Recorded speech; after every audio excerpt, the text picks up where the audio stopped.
ክቡራት ተኸታተልቲ መደብ ኤቢቲ ቻነል ከመይ ቀኒኹም? ከምቲ ልሙድ ኣብ ማይክሮሶፍት ወርድ እንዳኣተና በብክፋል ኢና ንከታተል ዘለና ንሎማዓንቲ መበል 11 ክፋል ብዛዕባ ፓራግራፍ ፎርማቲንግ ዝብል ኢና ክንርኢ ናብኡ ከሕልፈኩም።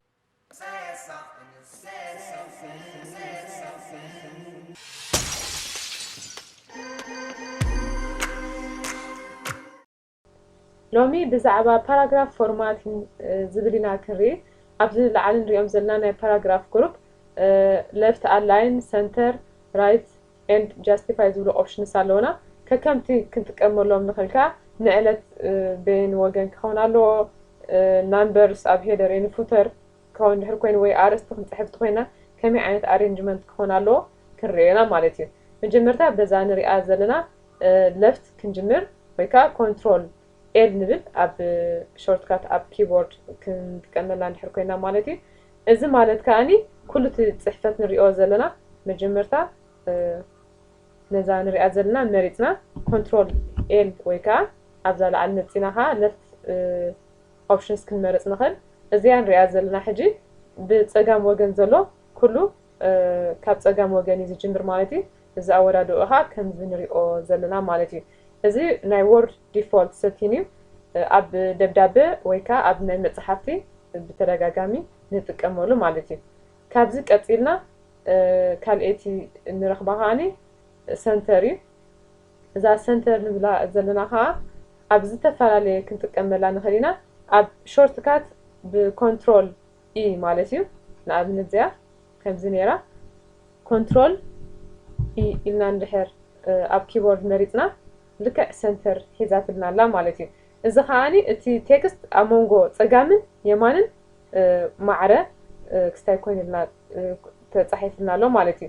እዚ ከዓ ኣብ ኣርእስቲ ኣብ ናይ ዶክመንት ክንፅሕፍ ከለና ማእኸላይ ቦታ ኣርእስቲ ኣብ ማእኸላይ ቦታ ስለዝኾን ኣብ ከምኡ ዓይነት ክንጥቀመሉ ንኽእል ማለት እዩ።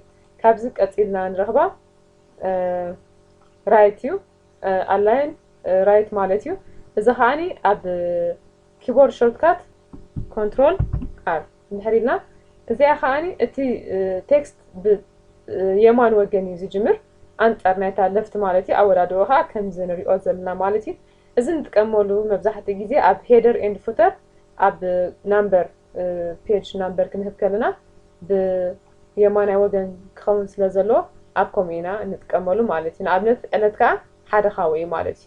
ዕለት ሕጂ ኣብ ማእኸላይ ቦታ ደይኮነስ ብየማናይ ወገን ስለ ዝኸውን ኣብዚኣ ኮንትሮል ኣር ንብል ወይ ከዓ ኣላይን ራይት ማለት እዩ። ካብዚ ቀፂልና ጃስቲፋይ ዝብል ኣለና። እዛ ፉል ጃስቲፊኬሽን ወይ ከዓ ጃስቲፋይ ንብላ ዘለና ንኣብነት እዚ ንሪኦ ዘለና ፍርቂ ፍርቂ እዩ ዘሎ ወይ ብየማን ጀሚሩ ንፀጋም ወይ ከዓ ብፀጋም ጀሚሩ ንየማን ፍርቂ ፍርቂ ኣሎ። ሕጂ ነዚኣ ሰሌክት ጌርና ኣብዚኣ መፂና ኣብዛ ንሪኣ ዘለና ጃስቲፋይ ንብል ወይ ከዓኒ ኣብ ኪቦርድኻ ኮንትሮል ጀ ኢልና ሙሉእ ብፀጋምን የማንን ሙሉእ ኣብ መንጎ ከዓኒ ስፔስ እንዳኣተዎ እዩ።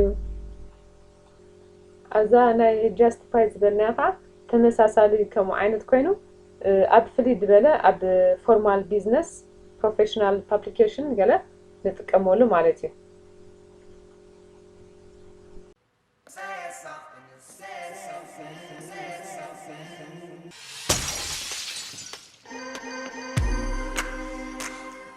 ክቡራት ተኸታተልቲ መደብ ኤቢቲ ቻነል እዚ ክንከታተሎ ዝፀናሕና ብዛዕባ ፓራግራፍ ፎርማቲንግ ዝብል ኣብዚ ወዲና ኣለና። ካሊእ ግዜ ብተመሳሳሊ ትሕዝቶ ክሳብ ንራኸብ ሰላም ቅና።